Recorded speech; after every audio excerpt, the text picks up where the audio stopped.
साहित्य लहर में आज आप सुनेंगे मालती जोशी जी की कहानी आखिरी सौगात। आइए कहानी सुनते हैं। अपने काउंटर पर जाकर बैठी ही थी सुमन कि प्यून ने आकर सूचना दी, आपका फोन है। किसका होगा? मन ही मन अनुमानों के ताना बाने बुनती हुई उसने बॉस के कमरे में प्रवेश किया। चौगा उठाते ही वहां से आवाज आई, हेलो सुमी, मैं हूं करुणा, तुम्हारी बुआ। बुआ जी, सब खैरियत तो है? सब खैरियत है, बस तुम्हारी याद आ रही थी। आजकल में कभी फुर्सत निकाल कर आ सकती हो? जब कहोगी हाजिर हो जाऊंगी। तो आज ही आ जाओ। और सुनो, अपनी अम्मा से कहने की जरूरत नहीं है। क्यों? पर इसके बाद उधर से रिसीवर रख दिया गया। सुमन का मन हुआ फिर से बुआ का नंबर घुमाकर जरा साफ साफ पूछ ले, पर बॉस की चौकस नजरों को वह अनदेखा नहीं कर सकी। सुबह के ये 2-3 घंटे बैंक के व्यस्ततम घंटे होते हैं। उन्हें इस तरह खामो ख्याली में नहीं खोया जा सकता। मन में तमाम प्रश्न लिए वह काउंटर पर जो आकर बैठी तो ऐसी व्यस्त हुई कि 12 बजे तक उसे सांस लेने की फुर्सत न रही। जैसे ही भीड़ कम हुई, असंख्य प्रश्न फिर उसके जहन में कुलबुलाने लगे। क्यों बुलाया होगा बुआ ने? क्या काम होगा? क्या कोई घरेलू समस्या है? अगर है तो फिर अम्मा से क्यों छुपाने चाह रही है? क्या बुआ को पैसे की जरूरत पड़ गई है? अपने इस विचार पर उसे खुद ही हंसी आ गई। बुआ उससे पैसे मांगेगी, जबकि खुद इतनी समर्थ है कि जब तक रिश्तेदारों की सहायता करती रहती है। बाबूजी की मृत्यु के बाद उन्होंने ही तो सुमन के परिवार को उबारा था, सहारा दिया था। उनका संबल ना होता तो क्या सुमन इतने बड़े परिवार का बोझ उठाने में समर्थ हो पाती? कहीं ऐसा तो नहीं कि पुराना कोई ऋण बाकी रह गया हो और बुआ जी ने उसी की याद दिलाना चाहा हो? पर यह भी तो असंभव है। जब जब सुविधा हुई है, सुमन पिछला कर्ज चुकाती गई है। फूफा जी तो बेचारे हमेशा मना करते रहे, पर सुमन का एक ही उत्तर होता, आपके एहसानों से तो मैं उबर नहीं पाऊंगी, पर जो लौटा सकती हूँ उसे तो लौटाने दीजिए। इसके अलावा और क्या बात हो सकती है? क्यों बुलाया होगा बुआ ने? ऊहा-पोह की इस स्थिति को वह देर तक नहीं झेल सकी। 3 बजते ही सर दर्द का बहाना बनाकर उसने छुट्टी ले ली और शक्तिनगर स्थित उनके घर की ओर चल पड़ी। बुआ ने शायद सोचा होगा वह छुट्टी के बाद ही आएगी। उसे यों असमय में आया देख उन्हें आश्चर्य भी हुआ और खुशी भी। बोली, चल, अच्छा हुआ तू अभी आ गई। वैसे मैं तुझे कहने वाली थी अपने फूफा जी से पहले घर पहुंच जाना। क्यों? मेरे आने पर बैन लग गया है क्या? वो बात नहीं है रे, पर वे मुझे डांटते हैं कि दूसरों के मामलों में टांग मत अड़ाया कर। कौन सा मामला? बाद में बताऊंगी, पहले यह बताओ, शादी कब कर रही हो? शादी? इस अप्रत्यक्ष प्रश्न पर चौंक गई सुमन, थोड़ी शर्माई भी। शादी क्या करनी है बुआ जी, वह तो आप लोगों का काम है। अब तक शर्मा लेती हो। सच, मैं तो निहाल हो गई। बस यही सब कहने सुनने के लिए इतना अर्जेंट फोन किया था? पता भी है सुबह से मैं कितना परेशान थी। सॉरी बन्नो। अच्छा लो, अब मैं खास मतलब की बात पर आ जाती हूँ। क्या तुम्हें पता है भाभी सुनील के लिए लड़कियां देख रही है? क्या? सुमन सचमुच चौंक पड़ी। बुआ ने शुरू में कुछ ऐसी भूमिका बांधी थी कि उसे लगा उसके लिए कोई प्रस्ताव रख रही है, पर वे तो सुनील की बात कर रही है। सुनील, जो उससे 3 साल छोटा है और एमएससी करके 2 साल तक जूते चटकाने के बाद जिसे वन विभाग में नौकरी मिली है। अम्मा उसके लिए लड़कियां देख रही है। तुम्हें पता नहीं था ना? आपको किसने बताया? परसों हमारे मोहल्ले में आई थी, लौटते हुए यहां भी होती हुई गई। लड़की के संबंध में उसके माता पिता व परिवार के संबंध में पूछताछ कर रही थी। सुमन कुछ नहीं बोली। वह अब भी अपने आश्चर्य से उभर नहीं पाई थी। बैठे बैठे हम लोगों में अच्छी खासी झड़प हो गई। क्यों? मैंने कहा, भाभी, आपको लड़की की क्या जल्दी है? घर में 2-2 लड़कियां बैठी है। तो एकदम फट पड़ी। बोली, तो क्या लड़के को बूढ़ा हो जाने दूं? मैंने कहा, ऐसी कौन सी उम्र निकली जा रही है, अभी कुल जमा 25 का तो हुआ है। तो बोली, लड़कियां क्या ऐसे ही पार हो जाएगी, कुछ हाथ में भी तो होना चाहिए। सुनील का अच्छे घर रिश्ता हो जाएगा तो फिर देख लेना, साल भर में निम्मी को निपटा दूंगी। और सुम्मी? मैंने पूछा। अरे, उसे करनी होती तो अब तक कर लेती, दिन भर तो मर्दों के बीच में रहती है।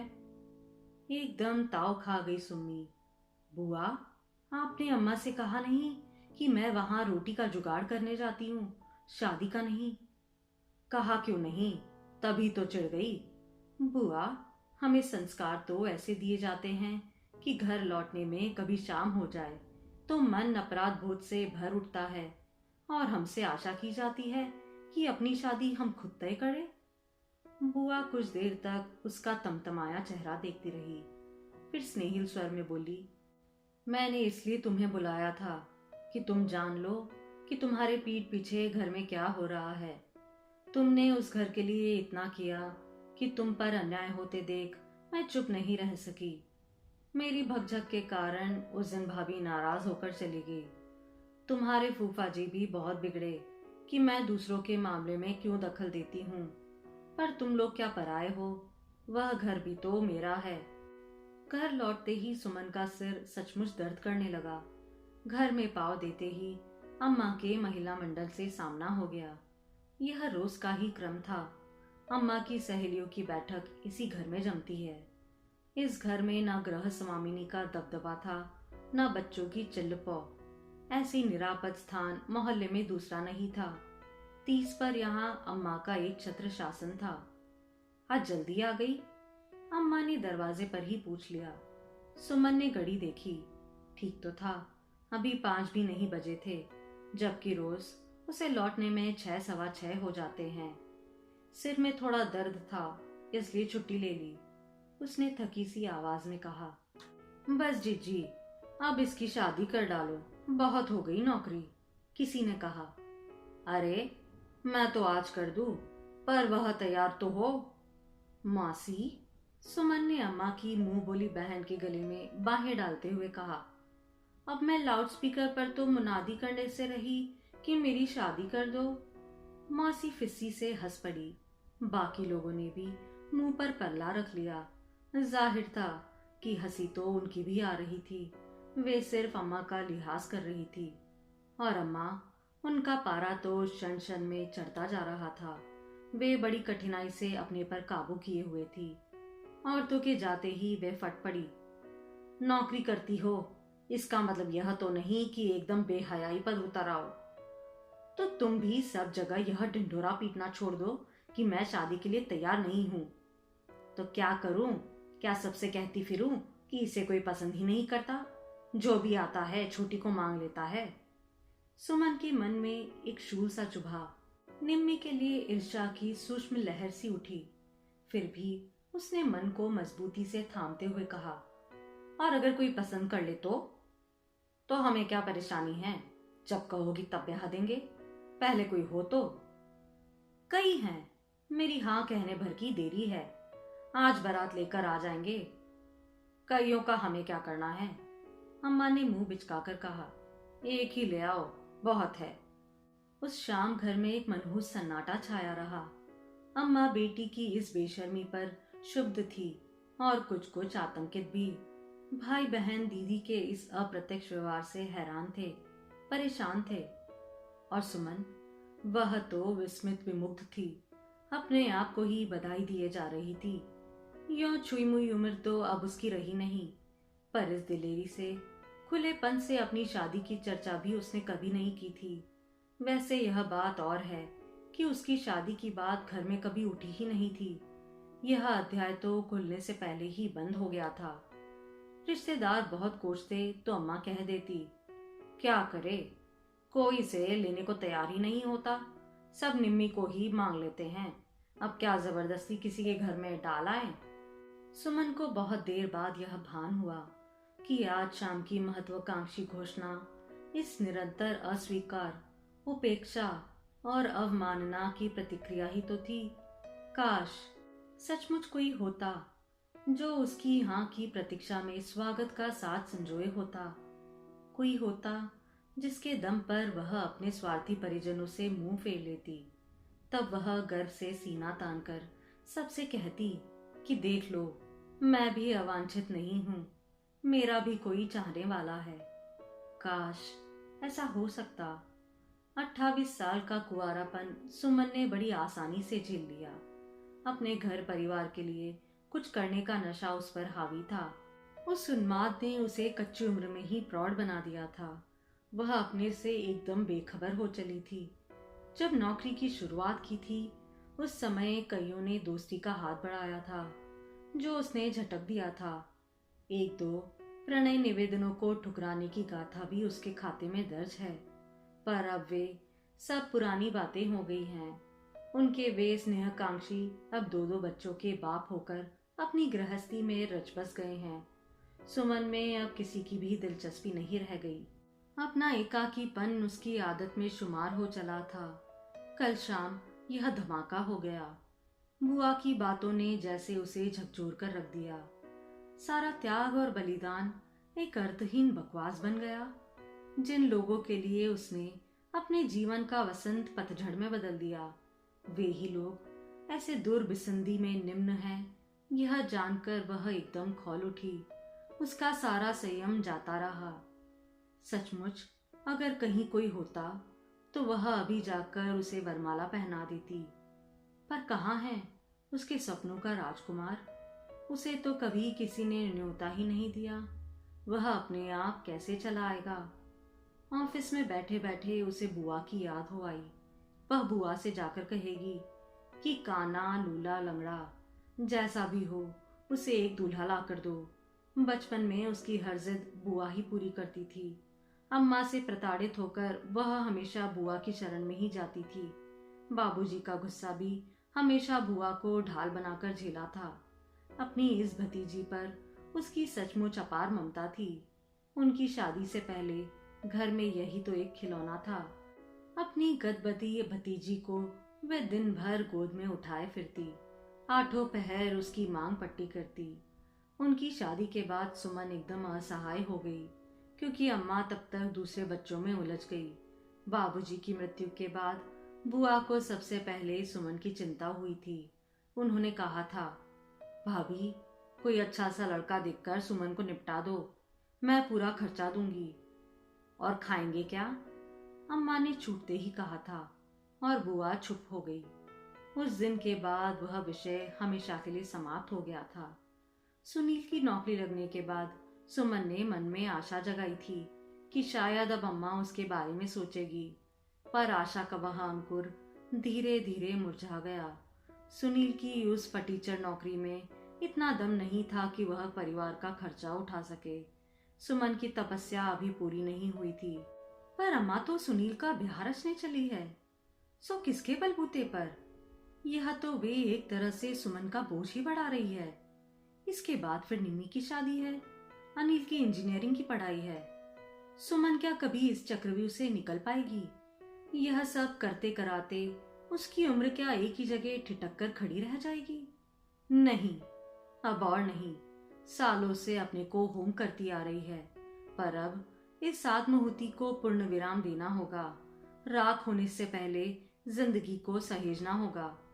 शनिवार तो था ही। बैंक से 2:30 बजे ही छुट्टी मिल गई। घर ना जाकर वह सीधे बुआ के घर पहुंची। कमरे में घुसते ही ऐलान कर दिया, बुआ, बढ़िया सी कड़क मसालेदार चाय पिला दो, बहुत थक गई हूँ। अपनी बात पूरी भी ना हुई कि उसने देखा बुआ कमरे में अकेली नहीं है। एक बुजुर्ग सी महिला उनके पास बैठी थी। सुमन को देखते ही वह उठकर जाने लगी तो बुआ ने हाथ पकड़कर रोक लिया। आप भी कमाल करती हैं काकी, यह कोई लाट साहब है जो आप जा रही हैं? यह तो मेरी भतीजी सुमी है। आप लोग बैठकर बात कीजिए, तब तक मैं इसकी फरमाइश पूरी करती हूँ। इस समय किसी अपरिचित से बात करने का सुमन का कतई मूड नहीं था, पर मजबूरी थी। वह चुपचाप बैठी उनकी बातें सुनती रही, हाँ हूँ करती रही। बातों के दौरान इतना जान सकी कि बुआ के नए किराएदार हैं और गैरेज के साथ वाले कमरे में रहते हैं। चाय के बाद फिर वे नहीं रुकी, फौरन उठ खड़ी हुई। बंटी स्कूल से आता ही होगा, मुझे नहीं देखेगा तो तूफान मचा देगा। उनके जाते ही सुमन ने कहा, कहीं ये अपने बच्चे की तो बात नहीं कर रही ना? अगर कर भी रही है तो क्या, जरा उनकी उम्र तो देखो। बुआ हंस पड़ी। अरे आजकल तो बुढ़ापे में भी औरत लड़कोरी बनी हुई रहती हैं। सच, मुझे तो बड़ी दया आती है। शादी करके आओ तो सास की सेवा में जुट जाओ, उसके बच्चे पालो, वे बड़े हो जाए तो फिर अपनों को आदमी बनाओ। अपने बच्चे पढ़ लिख जाएं तो फिर उनकी प्रजा को टांगते फिरो। सच, बुढ़ापे में भी चैन नहीं है। सारी मुसीबत अपनी ही बुलाई हुई होती है। बहुओं से नौकरी कराने का शौक है तो यह सुख झेलना ही पड़ेगा। शिकायत की गुंजाइश ही कहाँ है? सब महंगाई का तकाजा है लल्ली, नहीं तो कौन घर की लक्ष्मी को धक्के खाने के लिए बाहर भेजेगा। वैसे हमारी इन काकी का कुछ और ही केस है। वे बहू का नहीं, बेटी का बच्चा पाल रही है। एक ही बात है। नहीं, एक ही बात नहीं है, इसलिए कि उनकी बेटी अब इस दुनिया में नहीं रही। I am sorry. बहुत परेशान है बेचारी। वे बच्चे को पल भर आंखों की ओट नहीं हो सकती और उनकी बहू उन्हें फूटी आंख नहीं सुहाती। बच्चे के पिता तो होंगे, है ना, और उसके यहाँ बच्चे को संभालने वाला कोई नहीं है, इसलिए नाना नानी अपने साथ ले आए हैं। उसके साथ ही घर में तनाव शुरू हो गया।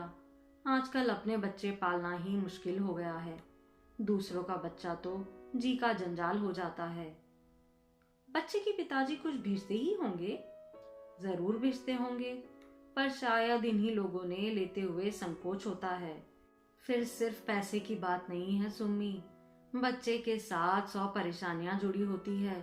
सबसे बड़ी परेशानी तो यह कि बच्चे के पिता हर चौथे पांचवें दिन घर आ जाते हैं। इसी को लेकर घर में चकचक होती है, कभी खर्चे को लेकर, कभी काम को लेकर। हार कर बेचारे बच्चे को लेकर यहाँ चले आए हैं। बुढ़ापे में अब नए सिरे से गृहस्थी जमा रहे हैं। दामाद तो बेचारा बहुत कहता है मेरे साथ चलकर ही रहो, पर पुराने लोग हैं ना, बेटी के घर जाकर रहने का उनका मन नहीं करता। कैसे सिद्धांतवादी लोग हैं, सुमन ने उसास भरकर कहा। बेटी के मृत्यु के बाद भी परंपरा को निभा रहे हैं। और एक हमारी अम्मा है, उनका बस चले तो बेटी के रक्त की आखिरी बूंद तक चूस ले। बुआ विस्मित होकर सुमन के तमतमाते चेहरे को देखती रही। बुआ, अम्मा तो इतने पुराने विचारों की है, फिर सिर्फ इसी मामले में इतनी मॉडर्न कैसे बनी हुई है? मजबूरी सब करा देती है लल्ली। वक्त की मार के आगे आदमी अच्छा बुरा, उचित अनुचित सब कुछ भूल जाता है। भाभी खूब जानती है कि यह गृहस्थी सुनील के अकेले के बस की बात नहीं है। तो निम्मी उसका हाथ बटा सकती है, उसे तो अम्मा जैसे 7 तालों में बंद करके रखती है। वह खुद भी कम बॉडम नहीं है। मैं तो फॉर्म ला लाकर थक गई हूँ, पर वह तो कंपटीशन के नाम से ही बिदकती है। घर से 10 कदम दूर मेरी सहेली का स्कूल है, वहाँ 4 घंटे पढ़ा लेगी तो कम से कम अपना खर्चा तो निकाल लेगी, पर वहां तो जाते उसकी जान निकलती है। सच बताऊं सुम्मी, भाभी ने निम्मी के मन में डर डाल दिया है। कैसा डर? बार बार कहती है धूप में तप तप कर बड़ी का रंग कोयला हो गया है, चेहरे की सारी लुनाई खत्म हो गई है, अब यह गलती नहीं करूंगी। सुमन एकदम सुन्न हो गई। उसके चेहरे पर सचमुच जैसे किसी ने राख पोत दी हो। थोड़ी देर तक कमरे में सन्नाटा छाया रहा। बड़ी देर बाद सुमन ने बुझे बुझे स्वर में पूछा, बुआ, सच सच बताना, क्या सचमुच मैं इतनी कुरूप हूँ? कुरूप? बुआ हैरत में उसे ताकते हुए बोली, यह तुमसे किसने कह दिया? सभी तो कहते हैं, अम्मा भी कहती है, तभी तो कोई मुझे पसंद नहीं करता, सब निम्मी को मांगते हैं। पसंद तो तब करेगा ना जब कहीं बात चलाई हो। यह तो सब तुम्हें हताश करने की तरकीब है, ताकि तुम शादी का ख्याल ही मन से निकाल दो। नहीं तो बताओ तुम में ऐसी क्या कमी है? मुनासिब शक्ल सूरत है, अच्छी कदकाठी है, एमए पास हो, और सबसे बड़ी बात है इतनी अच्छी नौकरी कर लेती हो। आजकल तो लोग नौकरी के पीछे दीवाने हैं, फिर बैंक की नौकरी तो क्या कहना। फिर भी मैं निम्मी के बराबरी तो नहीं कर सकती, ठीक है ना? हाँ, जहाँ तक देखने दिखने का सवाल है, निम्मी तुमसे बेहतर है। एक तो वह तुमसे छोटी है, और जैसे कि तुमने कहा, अम्मा उसे 7 पर्दों में छुपा कर रखती है, और तुम 18 साल की उम्र से परिवार का बोझ ढोते ढोते असमय ही प्रौढ़ हो चली हो। इतना सा फर्क तो है, और वह तो रहेगा। सुमन कुछ देर तक चुपचाप बैठी रही, फिर बोली, जिंदगी बहुत खुशगवार तो कभी भी नहीं थी बुआ, पर फिर भी किसी तरह घिसटते घिसटते चल ही रही थी। पर अब तो मेरा मन एकदम उचाट हो गया है, उस घर में पाँव देने को भी जी नहीं चाहता। वह तो मैं तुम्हें देखकर ही समझ गई थी कि कोई तो बात जरूर है, नहीं तो तुम आजकल इधर का रुख करती ही कहाँ हो। अच्छा बताओ, क्या हुआ? होना क्या था, बस कल मैंने एक धमाका कर दिया। धमाका? हाँ, सब के सब सकते में आ गए। अम्मा तो एकदम बौखला ही गई, और सुमन ने शाम का पूरा किस्सा सुना दिया। सुनकर बुआ को हंसी नहीं आई, बल्कि चिंता हो गई। देवी, तूने कहीं मेरा नाम तो नहीं ले लिया? मुझे पागल समझा है क्या? नहीं, सो तो तुम खूब समझदार हो, पर अब यह बताओ, क्या सचमुच कोई है? यही तो रोना है बुआ, दूर दूर तक कहीं कोई नहीं है। अगर कोई होता तो मैं कल ही उसके साथ फेरे पड़ लेती। मतलब कि मामला एकदम गंभीर है। इस बार बुआ अपनी हंसी नहीं रोक पाई, पर सुमन उसी तरह गंभीर बनी रही। तेरी उम्र क्या है सुम्मी? अब तुम्हें मेरी उम्र भी नहीं पता? माना कि 40 की लगती हूँ, पर तुम तो जानती हो अभी मैंने 30 पार नहीं किया है। अगर किसी दुहाजू का प्रस्ताव मिले तो स्वीकार करोगी? दुहाजू? हाँ, केवल यही एक दोष है, बाकी पद प्रतिष्ठा, विद्या बुद्धि, शक्ल सूरत सब दृष्टि से तुम्हारे अनुरूप है। बच्चे भी होंगे? हाँ, एक है, पर उसकी ऐसी समस्या नहीं है। अभी तो नाना नानी उसे पाल रहे हैं। कहीं तुम अपनी पड़ोसी की बात तो नहीं कर रही? तुमने ठीक ही समझा है सुमी। दरअसल कई दिनों से यह बात मेरे मन में चक्कर काट रही थी, पर भाभी से पूछने की हिम्मत नहीं पड़ी। मैं सोचती हूँ तुम अब इतनी बड़ी हो गई हो कि अपने विवाह की समस्या खुद हल कर सकती हो। सच सुम्मी, बहुत अच्छे लोग हैं ये दोनों प्राणी, बहुत सज्जन है। कहते हैं अगर कोई गरीब घर की समझदार लड़की मिल जाए तो हम खुद कन्यादान कर देंगे। बस किसी तरह आलोक का घर बस जाए, बंटी को माँ मिल जाए। सौतेली माँ कैसी भी हो, मामी से तो अच्छी ही होगी। कम से कम बच्चा अपने घर में तो रहेगा। हम लोगों का साथ अब कितने दिन है, कल को शरीर जवाब दे जाएगा तो खुद दूसरों के आसरे हो जाएंगे। तब कम से कम बच्चे की चिंता तो नहीं रहेगी। अपनी बात कह चुकने के बाद बुआ ने कहा, निर्णय की कोई जल्दी नहीं है सुम्मी, और जबरदस्ती भी नहीं है। तुम खूब अच्छी तरह से सोच लो। सोचने की गुंजाइश कहाँ है बुआ? मुझे विश्वास है तुम मेरा बुरा कभी नहीं चाहोगी, बल्कि तुमसे ज्यादा मेरा भला चाहने वाला कोई है ही नहीं। परंतु अगर इतना विश्वास है तो अब यह किंतु परंतु छोड़ दो। कल इतवार है ना, ऐसा करो सुबह से यहीं आ जाओ, दिन का खाना हमारे साथ ही खा लेना। बंटी के पापा झांसी से हर हफ्ते उससे मिलने आते हैं, उनसे मुलाकात करवा देंगे। अपनी आंखों से देख सुनकर फैसला करना। घर पहुंची तो अंधेरा घिरा हुआ था। अम्मा दरवाजे पर ही खड़ी थी। आज बड़ी देर कर दी? अम्मा के सहज स्वाभाविक प्रश्न पर सुम्मी एकदम फट पड़ी।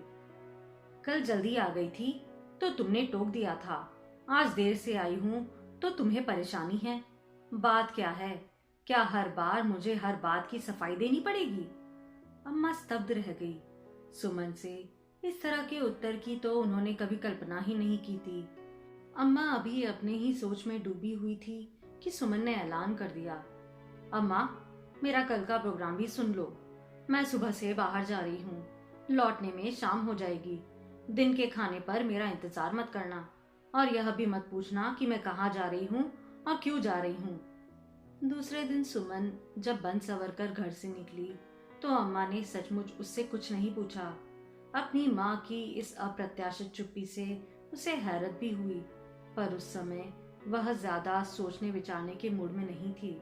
उसका मन अपनी ही भूल भुलैया में भटक रहा था। जीवन में पहली बार इस तरह के कार्यक्रम का हिस्सा बनने जा रही थी। मन में जहाँ रोमांच था वहाँ घबराहट भी थी। वह अनजाने ही भविष्य के सतरंगी सपने बुनने लगी थी। एक शब्द था दुहाजू, जो बार बार आकर उसके कल्पना चित्र को बदरंग कर रहा था। बुआ के सामने तो उसने बड़ी दिलेरी से प्रस्ताव को स्वीकार कर लिया था, पर मन के किसी कोने में यह शब्द फांस सा गड़ गया था, टीस रहा था। पर डॉक्टर आलोक को देखते ही उसके सारे संशय विला गए। उसे तो विश्वास ही नहीं हुआ कि यह सुदर्शन व्यक्ति गणित जैसे रूखे विषय का डॉक्टर है। उनके सौम्य गंभीर आकर्षक व्यक्तित्व के सम्मुख वह स्वयं हीन बोध से ग्रस्त हो गई। क्या ऐसा प्रतिभा संपन्न व्यक्ति उस जैसी अत्यंत साधारण लड़की को ग्रहण कर लेगा? पर बुआ ने उसकी पैरवी बहुत अच्छे ढंग से कर रखी थी। वे लोग जैसे पहले से ही अभिभूत हुए बैठे थे। यह भी पता चला कि केवल सुमन ही आशंकित नहीं है, संशय का मक्कड़ जाल उस और भी घना है। इसलिए डॉक्टर साहब ने अपनी सारी आर्थिक, सामाजिक, पारिवारिक पृष्ठभूमि उसके सामने खोलकर रख दी। अपनी अच्छी बुरी आदतों का, पसंद नापसंद का ब्यौरा भी सुना दिया। पत्नी के आकस्मिक और असामयिक निधन के आघात से वे अब तक उभर नहीं पाए थे, और इस बात को उन्होंने छिपाया भी नहीं। उनकी साफ गोई पर सुमन मुग्ध हो गई। उनके आंतरिक सौंदर्य ने उसे बांध सा लिया। लगा कि यदि इसी व्यक्ति के लिए इतनी लंबी तपस्या की है तो वह सार्थक हो गई है। शाम तक सब कुछ एक तरह से तय ही हो गया था। बस अम्मा की स्वीकृति भर बाकी है, और वही सबसे टेढ़ी खीर थी। इस संबंध के लिए सबसे ज्यादा उत्साह बंटी के नाना नानी को था। वे शीघ्र अपने उत्तरदायित्व से मुक्त होना चाहते थे। उतने थोड़े से समय में उन्होंने सुमन पर इतना प्यार बरसाया कि वह भीतर तक भीग गई। वह एक बार फिर से वही अल्हड़ किशोरी बन गई, जो कभी बाबूजी के सामने ठुनकती थी, मचलती थी।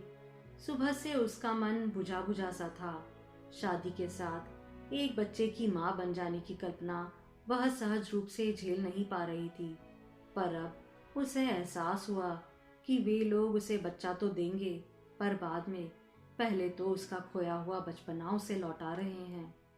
वह हवा की तरंगों पर झूलते हुए घर पहुंची। मन में इतनी उथल पुथल थी कि रात ठीक से सो ही नहीं पाई। पर सुबह उठी तो उनीदापन कतई नहीं था, बल्कि रोज से ज्यादा ताजगी महसूस कर रही थी। 10 बजे रोज की तरह वह तैयार होकर चलने को हुई तो अनिल सामने आकर खड़ा हो गया। दीदी, मैं ड्रॉप कर दूं? अरे वाह, आज तो दीदी पर बड़े मेहरबान हो रहे हो। सच दीदी, मैं तो रोज सोचता हूँ, पर टाइमिंग ही नहीं मिलते। आज शुरू के 2 पीरियड्स ऑफ थे ना। सुमन ने फिर कोई प्रस्ताव नहीं किया। चुपचाप उछलकर स्कूटर की पिछली सीट पर बैठ गई। यूं कायदे से देखा जाए तो इस गाड़ी पर सुमन का ही हक बनता है। उसी ने बैंक से लोन लिया था, जिसकी किश्तें वह अब तक चुका रही है। पर इसमें कुछ रुपया अनिल की स्कॉलरशिप का भी लगा है, इसलिए गाड़ी उसकी थी। सुनील तब इस बात पर बहुत घुनाया था। तब पिछले साल कुछ जोड़ तोड़ करके उसके लिए एक मोपेड खरीदी गई, पर उसमें स्कूटर किसी शान कहाँ। तब से अम्मा बराबर सुमन के पीछे पड़ी हुई है। भाई बहनों की हर छोटी बड़ी इच्छाएं पूर्ण करने के लिए ही तो जैसे उसका जन्म हुआ है। अब तो अम्मा सुनील के लिए अच्छा मुर्गा फंसाने की जुगाड़ में है, तब शायद गाड़ी का भी जुगाड़ हो जाएगा। Thank you Anil. अपने गंतव्य पर पहुंचकर उसने अनिल को धन्यवाद किया। और हाँ, अम्मा से कहना मुझ पर जासूसी बैठाने की जरूरत नहीं है। मैं जब भी कुछ करूंगी उन्हें बताकर करूंगी। बैंक से कहीं सीधे भाग नहीं जाऊंगी। क्या बात करती हो दीदी, कसम से। अम्मा ने मुझसे कुछ नहीं कहा। तो फिर ठीक है। सुमन गेट में दाखिल होने को थी कि अनिल ने रोक दिया। दीदी, क्या सचमुच तुम शादी की सोच रही हो? अगर और किसी को मेरे लिए नहीं सोचने की फुर्सत है तो मुझे तो सोचना ही पड़ेगा ना। सो तो ठीक है, लेकिन मेरा मतलब था, क्या मेरी पढ़ाई तक रुक नहीं सकती? 2 साल की तो बात है। लाचारी से लुप्त अपने छोटे भाई का चेहरा देखकर सुमन का जी कैसा तो हो आया। बेचारा, चारों भाई बहनों में वही एक काबिल लड़का था। सुमन को तो पढ़ने का मौका मिल ही नहीं पाया। सुनील ने घिसट घिसट कर एमएससी रॉयल डिवीजन में पास किया। निम्मी को आईना देखने से फुर्सत ही नहीं मिलती। अम्मा भी उसका पक्ष लेकर कहने लगती है, डिवीजन लेकर उसे कौन सी नौकरी करनी है, वह तो बीए करना आजकल जरूरी हो गया है, इसलिए पढ़ा दिया है। उन लोगों में एक अनिल ही तो था जिससे कुछ उम्मीद लगाई जा सकती थी। बेचारा हर साल अच्छे नंबरों से पास होता है, हर साल स्कॉलरशिप लेता है। पीईटी के लिए तो उसने जी तोड़ मेहनत की। जब उसका इंजीनियरिंग में एडमिशन हुआ था, सबसे ज्यादा खुशी सुमन को हुई थी। क्या वह अपने इस लाडले भाई का भविष्य अधर में छोड़ पाएगी? सुनो सुनील, उसने भाई के कंधों पर हाथ रखते हुए कहा, अभी तो कुछ तय नहीं हुआ है, सारी बातें हवा में हैं। पर एक बात पक्की है, मैं शादी करूं या ना करूं, तुम्हारी पढ़ाई पर कोई आंच नहीं आएगी। तुम्हें मझदार पर मैं नहीं छोड़ूंगी, यह मेरा वादा है। थैंक यू दीदी, thank you very much, Anil ने भर्राए कंठ से कहा। आसपास इतनी भीड़ ना होती तो वह शायद दीदी के पैर ही छू लेता। कृतज्ञता से छलकाती उसकी आंखें देखकर सुमन को विश्वास हो गया कि वह अम्मा का दूध बनकर नहीं आया था। सारी छटपटाहट उसकी अपनी ही थी। अम्मा तो खुद अपनी आशंकाओं में ऊपर नीचे हो रही थी कि बुआ स्वयं आकर उन्हें यह शुभ समाचार दे गई, जैसे कि अपेक्षित ही था। अम्मा एकदम सनक पड़ी। फिर जरा संभलते ही उन्होंने बुआ को खूब आड़े हाथों लिया। कहनी अनकहनी किसी का भी विचार नहीं किया। इतने पर भी संतोष नहीं हुआ तो चीख पुकार मचाकर सारा मोहल्ला इकट्ठा कर दिया। ये बुआ है सुमी की, जरा इनकी करतूतें तो देखो। मेरी भोली भारी लड़की को पट्टी पड़ाकर बूढ़े के गले में बांध रही है। बड़ी सगी बनती है उसकी। अरे, हम क्या मर गए हैं? इन्हें पंचायत लेने की क्या जरूरत है? इतना अपमान भला कौन बर्दाश्त करता? बुआ भी उठकर चल दी, पर जाते जाते पास पड़ोस कर जता गई, मैं तो इतना अच्छा रिश्ता लाई थी, इनकी कौड़ी भी खर्च नहीं होती, लड़की जिंदगी भर राज करती, पर ऐसे हीरे जैसे लड़के में भाभी 100 नुक्स निकाल रही है। बेटी की कमाई का चस्का जो लग गया है, वे तो लड़की को जिंदगी भर घर में बैठा के रखना चाहती है ताकि उसकी गृहस्थी चलती रहे। लड़की की जिंदगी चाहे राख हो जाए, उन्हें कोई मतलब नहीं। इस हंगामे के बाद रिश्तेदार, मित्र, स्वजन सभी दो खेमों में बट गए। एक का कहना था कि सुमन ने जब आगे बढ़कर घर का भार उठाया है तो इस जिम्मेदारी को पूरा तरह निभाना चाहिए, जबकि औरों का कहना था कि सुमन ने जिंदगी भर का ठेका नहीं लिया है, घर में और भी तो लोग हैं। और सबसे बड़ी बात तो यह कि जब बिना किसी दान दहेज के इतना अच्छा घर-वर मिल रहा है तो इस मौके को हाथ से नहीं जाने देना चाहिए। दुहाजू लड़के भी आजकल मुफ्त में कहाँ मिलते हैं।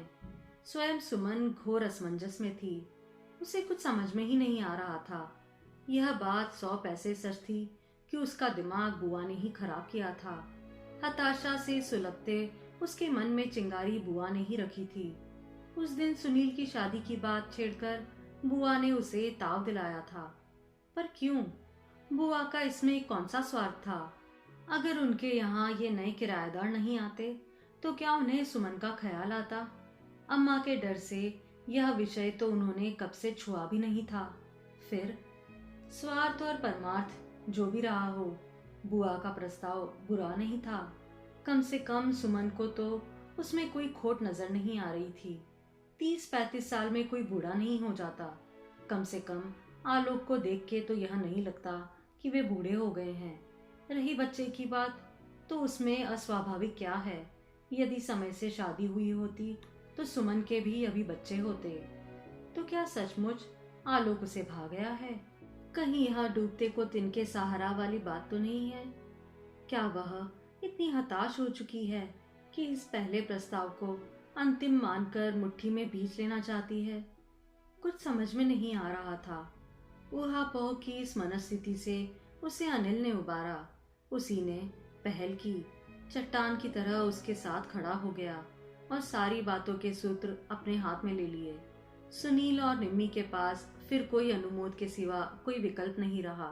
बात अम्मा के हाथ से फिसलती जा रही थी। घर में बच्चे और बाहर परिजन सबने मिलकर उन्हें कटघरे में खड़ा कर दिया था। इस स्थिति से बचने के लिए एक ही उपाय था, विवाह की स्वीकृति। सुमन ने तो चाहा था कि किसी मंदिर में फेरे पड़ लेंगे या कोर्ट में जाकर शादी रचा लेंगे, पर भाई बहनों ने एक ना सुनी। वे जैसे उसके उपकारों का बदला चुका देना चाहते थे। उनके उत्साह का अंत नहीं था।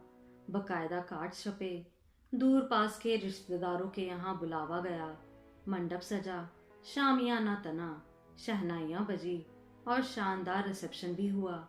आंगन में ढोलक बजी, बताशे बटे, भट्टी खुदी, कढ़ाइयाँ चढ़ी।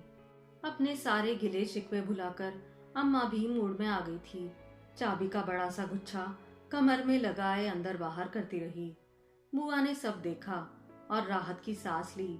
लड़की की शादी वैसे ही एक मुसीबत होती है। सब कुछ ठीक ठाक निपट जाने तक सांस ऊपर नीचे ही बनी रहती है। फिर इस शादी में तो समस्या और भी विकट थी। यहाँ बारातियों की नहीं, घरातियों की ही चिंता थी। 100 दूर हो गई। वैसे बाराती थे ही कितने, गिनती के 8-10। आलोक के 2 ममेरे भाई, 2 फुफेरे भाई, 2-4 दोस्त और बंटी के नाना। शादी बंटी के ननिहाल से ही हुई थी। अपने स्नेह और सौजन्य से वे दोनों प्राणी सबको मुग्ध किए हुए थे। सुमन ने सोचा था कि इस घर से, इस माहौल से वह इतना ऊब चुकी है कि छोड़ते वक्त उसे जरा भी दुख नहीं होगा। पर विदा के समय वह इतना झार झार रोई कि उसे खुद को आश्चर्य हो रहा था। ये आंसू कृतज्ञता के थे या बिछोह के, वह खुद तय नहीं कर पा रही थी। जो त्याग, जो तपस्या उसने अपने परिवार के लिए की थी, वह व्यर्थ नहीं हुई थी। आलोक को यह धूमधाम अच्छी नहीं लगी। वे सादगीपूर्ण शादी चाहते थे, पर बंटी के नाना नानी ने उन्हें समझाया, बेटे तुम्हारी यह दूसरी शादी है, पर सुमन की तो नहीं। उसकी खुशी क्यों छीनते हो? इसके बाद वे कुछ नहीं बोले, चुपचाप सारी रस्में करते रहे। बंटी के नाना इतने पर भी संतुष्ट नहीं हुए। नव दंपत्ति के लिए गोवा की बुकिंग भी उन्होंने करा रखी थी। वे जानते थे कि परिचित माहौल में आलोक कभी खुल नहीं पाएंगे। अतीत उन पर हमेशा हावी रहेगा।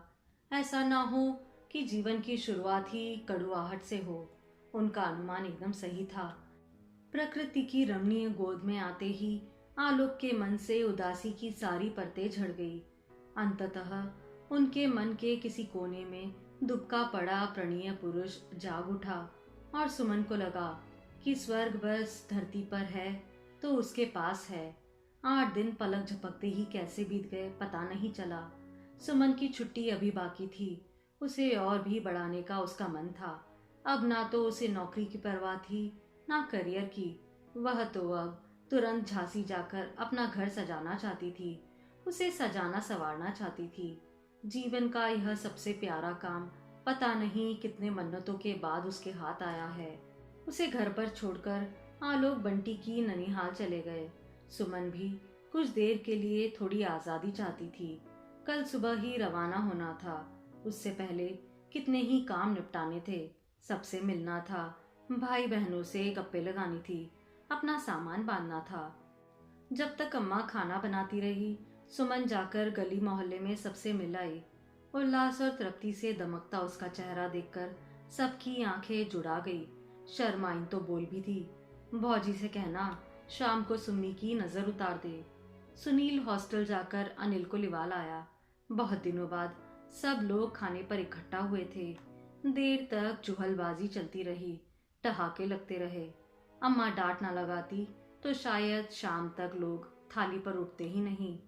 खाने के बाद सारा आलस झटक कर सुमन सामान जमाने बैठ गई। सबसे पहले उसे अपने टेप रिकॉर्डर का ध्यान आया जो बैंक वालों की ओर से उपहार में मिला था। झांसी में अकेलेपन का साथी वही तो होगा। आलोक क्या 24 घंटे घर में बैठे रहेंगे?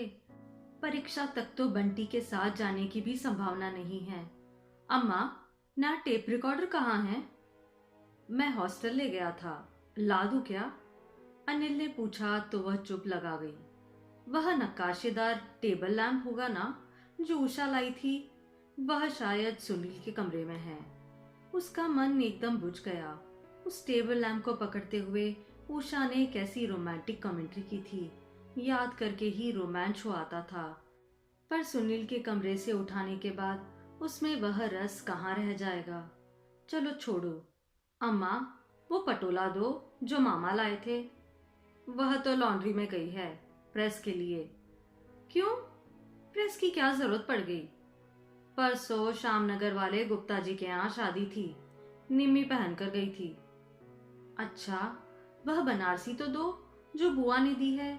वह चंदेरी कहाँ है जो मौसी लाई थी? अजमेर वाले चाचा जी कोटा जरी लाए थे। श्याम अंकल ने कश्मीरी सिल्क दी थी। वह फोम वाला बिस्तरबंद निकाल दो जो शोभा दीदी ने दिया था। पूनम का दिया हुआ डिनर सेट तो पैक ही होगा ना? बड़के फूफा जी कितने प्यार से झुमके लाए थे ना। सफर में पहनने की हिम्मत नहीं पड़ी, अब वहां पहनूंगी। कांति जीजी चांदी की चाबी का गुच्छा दे गई थी। अरे हाँ, वह बोन चाइना वाला सेट, वह भी ले जाऊंगी। अविनाश भैया ने खूब जताकर दिया था। सुमन अनवरत बोले जा रही थी। उसे जैसे एक एक चीज याद थी। घर में पहली शादी थी, नाते रिश्तेदारों ने जी खोल कर दिया था। पास पड़ोस वाले, उसके सहयोगी, उसकी सहेलियां, सभी ने अच्छे उपहार दिए थे। उसका चुनाव भी उससे पूछकर करवाया था। सुमन मन ही मन उन सारी चीजों को अपनी गृहस्थी में सजाकर खुश हो रही थी। गहनों और भारी साड़ियों में सजी अपने रूप की कल्पना करके पुलकित हो रही थी। उसे बड़ी देर बाद होश आया कि इतनी देर से वह अकेली ही बोले जा रही है। अम्मा ने उसकी एक भी बात का जवाब नहीं दिया। वे बस फटी फटी आंखों से उसे घूरती जा रही है। उसका जी धक्क से रह गया। क्या बात है? इन 8 दिनों में घर में चोरी तो नहीं हो गई? क्या बात है अम्मा? उसने घबराकर पूछा। सुम्मी, अम्मा ने बड़े ही संजीदा स्वर में कहा, तेरी तो जमी जमाई गृहस्थी है, घर में टोकने के लिए सास ननद भी नहीं है। तू इन सब चीजों को ले जाकर क्या करेगी? अम्मा, सुमन इतनी हतप्रभ थी कि बड़ी देर तक उसका बोला तक नहीं फूटा। अम्मा से बड़ी देर बाद उसने कांपते स्वर में कहा, घर में कोई टोकने वाला नहीं है तो क्या मुझे खाली हाथ भेज दोगी? क्या मेरा कोई मान सम्मान नहीं है? और जो भी जमी जमाई गृहस्थी है वह मेरी तो नहीं है। मेरे अपने भी तो कुछ अरमान हैं, उनका क्या कोई मूल्य नहीं है? तेरा मान सम्मान तेरी नौकरी से बना है। मांगे की इन चीजों की तो मोहताज नहीं है। और तू अगर चाहे तो साल भर में एक नई गृहस्थी सजा सकती है।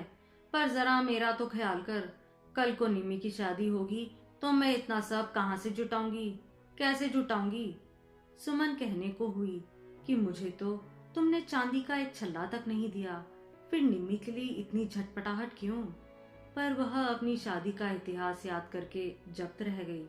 पर इतना जरूर कहा, सुनील की शादी करवा दो ना अम्मा, रेडीमेड दहेज आ जाएगा।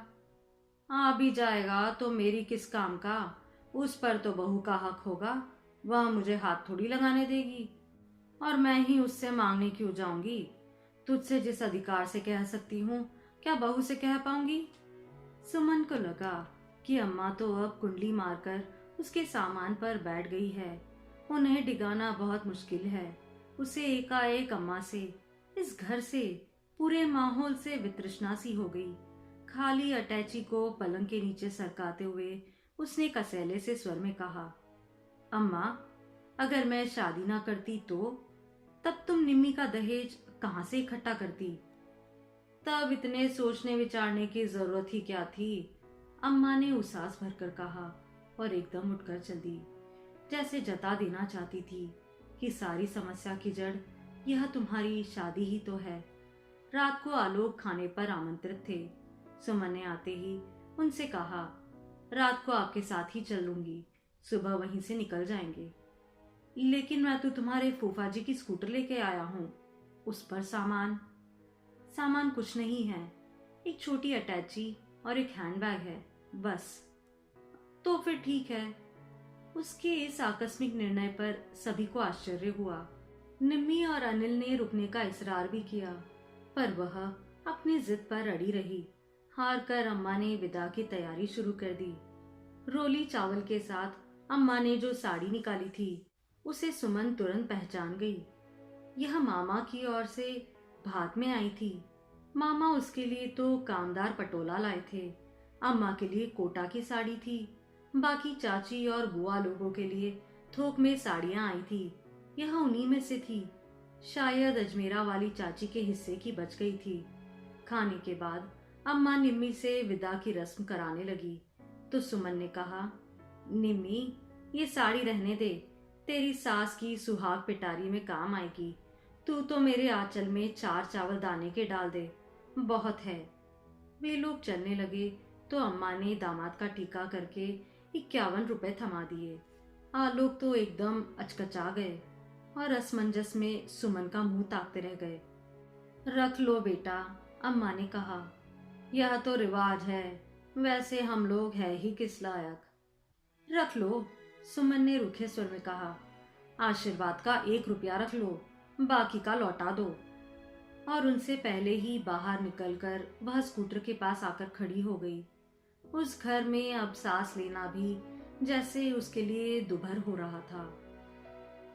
आप सुन रहे थे मालती जोशी जी की कहानी आखिरी सौगात। अगर आपको पसंद आई तो प्लीज़ मेरे चैनल को सब्सक्राइब कर लीजिए। धन्यवाद।